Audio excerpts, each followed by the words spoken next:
The standard of true values must be looked for in the spiritual world and on divine levels of eternal reality. To an ascending mortal, all lower and material standards must be recognized as transient, partial, and inferior. The scientist, as such, is limited to the discovery of the relatedness of material facts. Technically, he has no right to assert that he is either materialist or idealist, for in so doing, he has assumed to forsake the attitude of a true scientist, since any and all such assertions of attitude are the very essence of philosophy. Unless the moral insight and the spiritual attainment of mankind are proportionately augmented, the unlimited advancement of a purely materialistic culture may eventually become a menace to civilization.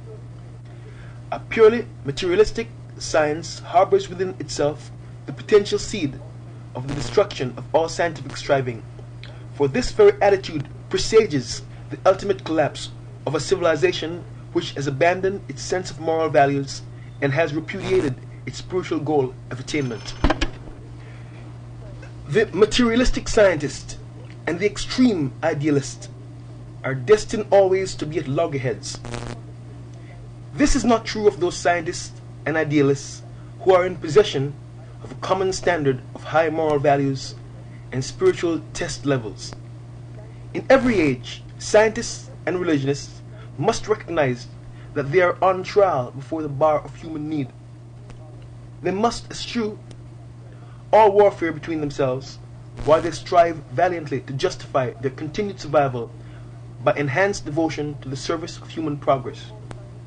If so-called science or religion of any age is false, then must it either purify its activities or pass away before the emergence of a material science or spiritual religion of a truer and more worthy order.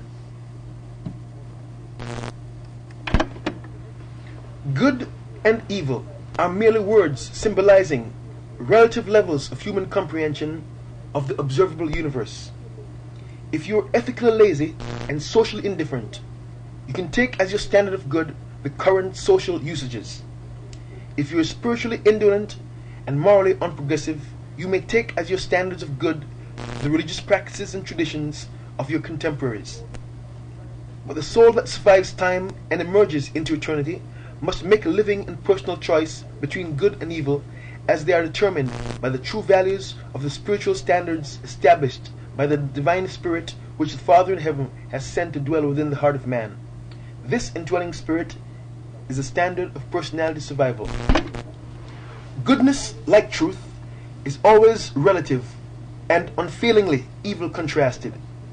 It is the perception of these qualities of goodness and truth that enables the evolving souls of men to make those personal decisions of choice which are essential to eternal survival. The spiritually blind individual who logically follows scientific dictation, social usage, and religious dogma stands in grave danger of sacrificing his moral freedom and losing his spiritual liberty. Such a soul is destined to become an intellectual parrot, a social automaton, and a slave to religious authority. Goodness is always going toward new levels of the increasing liberty of moral self-realization and spiritual personality attainment, the discovery of and identification with the indwelling adjuster. An experience is good when it heightens the appreciation of beauty, augments the moral will, enhances the discernment of truth, enlarges the capacity to love and serves one's fellows, exalts the spiritual ideals, and unifies the supreme human motives of time with eternal plans of the indwelling adjuster, all of which lead directly to an increased desire to do the Father's will, thereby fostering the divine passion to find God and to be more like Him. As you ascend the universe scale of creature development, you will find increasing goodness and diminishing evil in perfect accordance with your capacity for goodness experience and truth discernment. The ability to entertain error or experience evil will not be fully lost until the ascending human soul achieves final spirit levels. Goodness is living, relative, always progressing, invariably a personal experience, and everlastingly correlated with the discernment of truth and beauty. Goodness is found in the recognition of the positive truth values of the spiritual level, which must, in human experience, be contrasted with the negative counterpart, the shadows of potential evil. Until you attain paradise levels, goodness will always be more of a quest than a possession, more of a goal than an experience of attainment. But even as you hunger and thirst for righteousness, you experience increasing satisfaction in the partial attainment of goodness. The presence of goodness and evil in the world is in itself positive proof of the existence and the reality of man's moral will, the personality, which thus identifies these values and is also able to choose between them. By the time of the attainment of paradise, the ascending mortal's capacity for identifying the self with true spirit values has become so enlarged as to result in the attainment of the perfection of the possession of the light of life.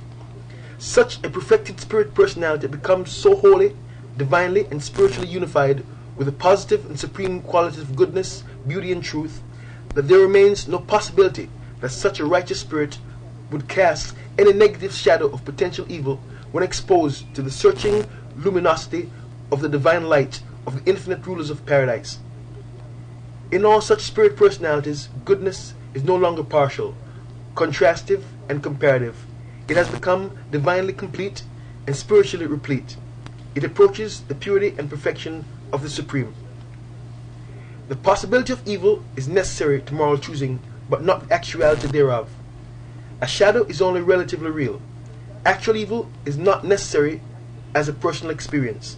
Potential evil acts equally well as a decision stimulus in the realms of moral progress on the lower levels of spiritual development. Evil becomes a reality of personal experience only when a mortal mind makes evil its choice. Truth cannot be defined with words, only by living. Truth is always more than knowledge. Knowledge pertains to things observed, but truth transcends such purely material levels in that it consorts with wisdom and embraces such imponderables as human experience, even spiritual and living realities. Knowledge originates in science, wisdom in true philosophy, truth in the religious experience of spiritual living. Knowledge deals with facts, wisdom with relationships, truth with reality values. Man tends to crystallize science, formulate philosophy, and dogmatize truth because he is mentally lazy in adjusting to the progressive struggles of living, while he is also terribly afraid of the unknown. Natural man is slow to initiate changes in his habits of thinking, in his techniques of living. Revealed truth, personally discovered truth, is the supreme delight of the human soul. It is a joint creation of the material mind and the indwelling spirit. The eternal salvation of this truth-discerning and beauty-loving soul is assured by that hunger and thirst for goodness which leads this mortal to develop a singleness of purpose to do the Father's will, to find God, and to become like Him. There is never conflict between true knowledge and truth. There may be conflict between knowledge and human beliefs, beliefs colored with prejudice, distorted by fear, and dominated by the dread of facing new facts, of material discovery or spiritual progress. But truth can never become man's possession without the exercise of faith. This is true because man's thoughts, wisdom, ethics, and ideals will never rise higher than his faith, his sublime hope. And all such true faith is predicated on profound reflection, sincere self-criticism, and uncompromising moral consciousness. Faith is the inspiration of the spiritized, creative imagination. Faith acts to release the superhuman activities of the divine spark, the immortal germ that lives within the mind of man, and which is the potential of eternal survival. Plants and animals survive in time by the technique of passing on from one generation to another identical particles of themselves. The human soul, personality of man, survives mortal death by identity association with the indwelling spark of divinity, which is immortal, and which functions to perpetuate the human personality upon a continuing and higher level of progressive universe existence. The concealed seed of the human soul is an immortal spirit. The second generation of the soul is the first of a succession of personality manifestations of spiritual and progressing existences, terminating only when this divine entity attains the source of its existence, the personal source of all existence, God, the Universal Father. Human life continues, survives, because it has a universe function, the task of finding God. The faith-activated soul of man cannot stop short of the attainment of this goal of destiny. And when it does once achieve this divine goal, it can never end because it has become, like God, eternal. Spiritual evolution is an experience of the increasing and voluntary choice of goodness, attended by an equal and progressive diminution of the possibility of evil. With the attainment of finality of choice for goodness and of completed capacity for truth appreciation, there comes into existence a perfection of beauty and holiness whose righteousness eternally inhibits the possibility of the emergence of even the concept of potential evil. Such a God-knowing soul casts no shadow of doubting evil when the functioning on such a high spirit level of divine goodness. The presence of the paradise spirit in the mind of man constitutes the revelation promise and the faith pledge of an eternal existence of divine progression for every soul seeking to achieve identity with this immortal and indwelling spirit fragment of the Universal Father. Universe progress is characterized by increasing personality freedom because it is associated with the progressive attainment of higher and higher levels of self-understanding and consequent voluntary self-restraint. The attainment of perfection of spiritual self-restraint equals completeness of universe freedom and personal liberty. Faith fosters and maintains man's soul in the midst of the confusion of his early orientation in such a vast universe, whereas prayer becomes the great unifier of the various inspirations of the creative imagination and the faith urges of a soul trying to identify itself with the spirit ideals of the indwelling and associated divine presence.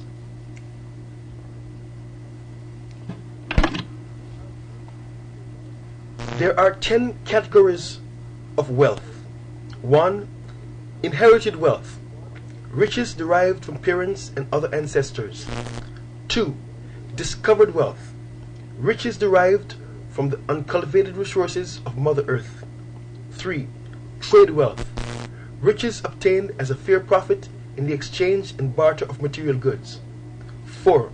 Unfair wealth, riches derived from the unfair exploitation or the enslavement of one's fellows. 5. Interest wealth, income derived from the fair and just earning possibilities of invested capital. 6. Genius wealth, riches accruing from the rewards of the creative and inventive endowments of the human mind. 7. Accidental wealth, riches derived from the generosity of one's fellows or taking origin in the circumstances of life. 8. Stolen wealth, riches secured by unfairness, dishonesty, theft, or fraud. 9. Trust funds, wealth lodged in your hands by your fellows for some specific use, now or in the future. 10. Earned wealth, riches derived directly from your own personal labor, the fair and just reward of your own daily efforts of mind and body. If you would be a faithful and just steward of your large fortune before God and in service to men, you must approximately divide your wealth into these 10 grand divisions, and then proceed to administer each portion in accordance with a wise and honest interpretation of the laws of justice, equity, fairness, and true efficiency. albeit the God of heaven would not condemn you if you sometimes erred in doubtful situations on the side of merciful and unselfish regard for the distress of the suffering victims of the unfortunate circumstances of mortal life. When in honest doubt about equity and justice of material situations, let your decisions favor those who are in need, favor those who suffer the misfortune of undeserved hardship.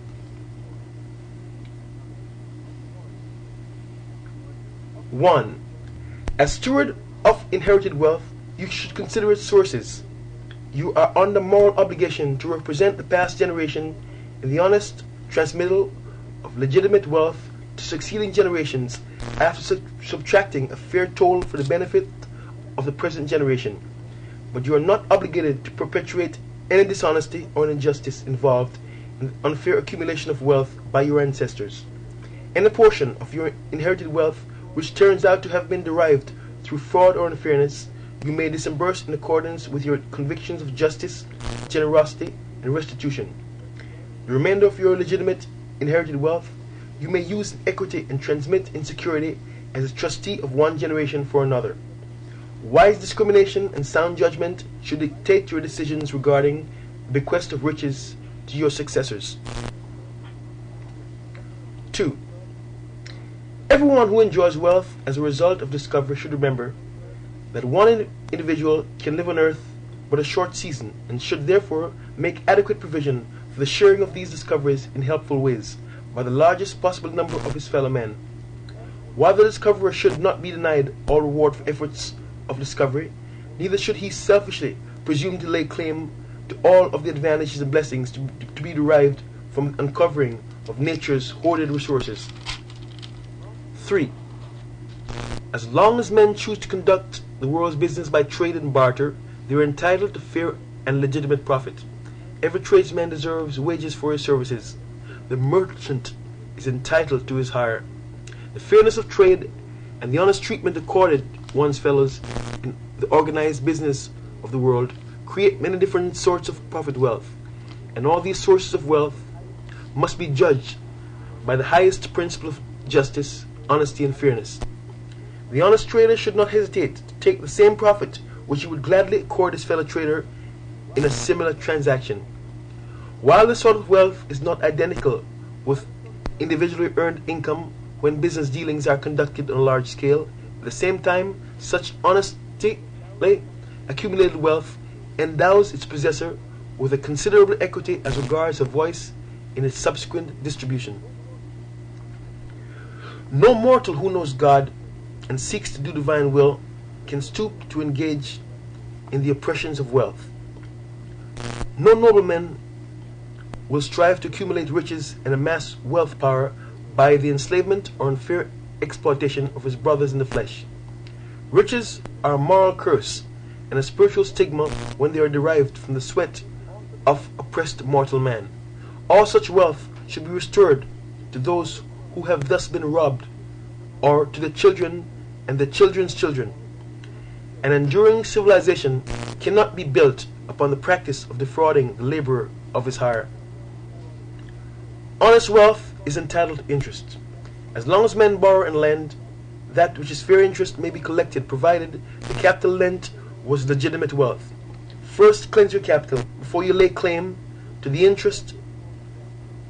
Do not become so small and grasping that you would stoop to the practice of usury. Never permit yourself to be so selfish as to employ money power to gain unfair advantage over your struggling fellows.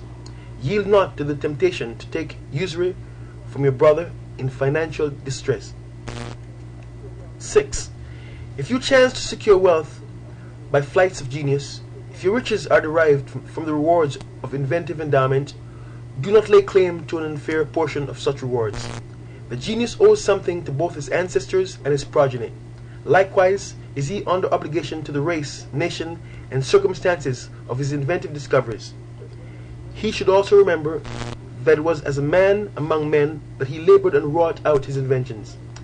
It would be equally unjust to deprive the genius of all his increment of wealth, and it will ever be impossible for men to establish rules and regulations applicable equally to all these problems of the equitable distribution of wealth.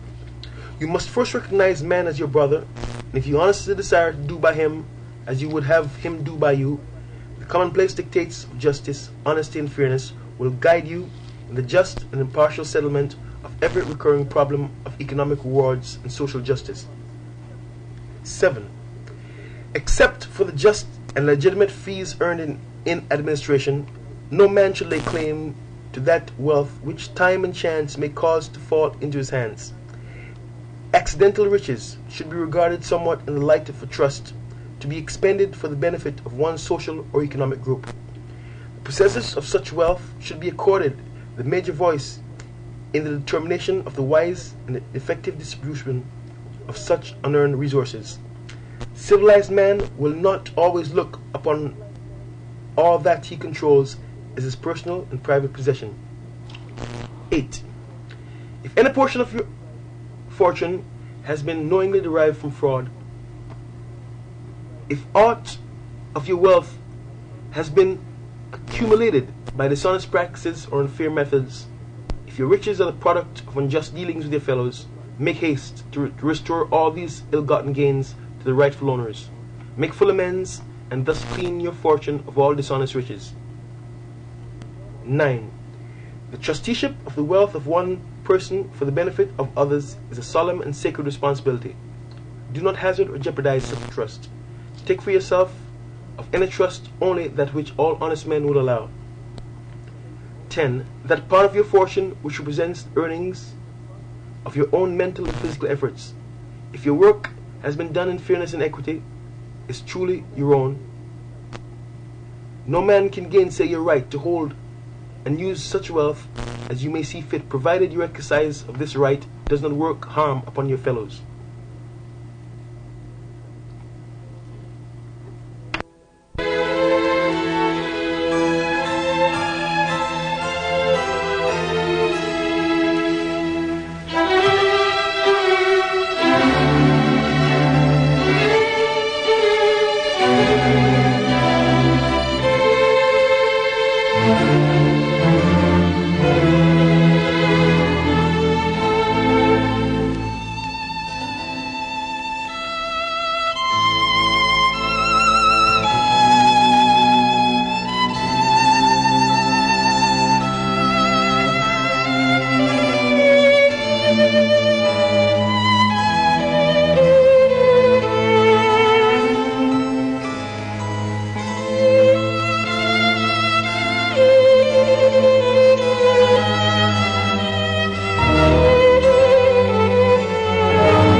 We all look forward to the day when science and religion shall walk hand in hand through the visible to the invisible.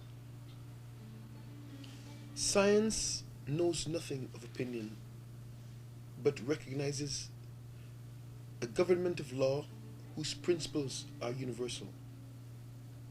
Yet, any scientist who refuses to accept intangible values has no adequate basis for the values which he has already discovered.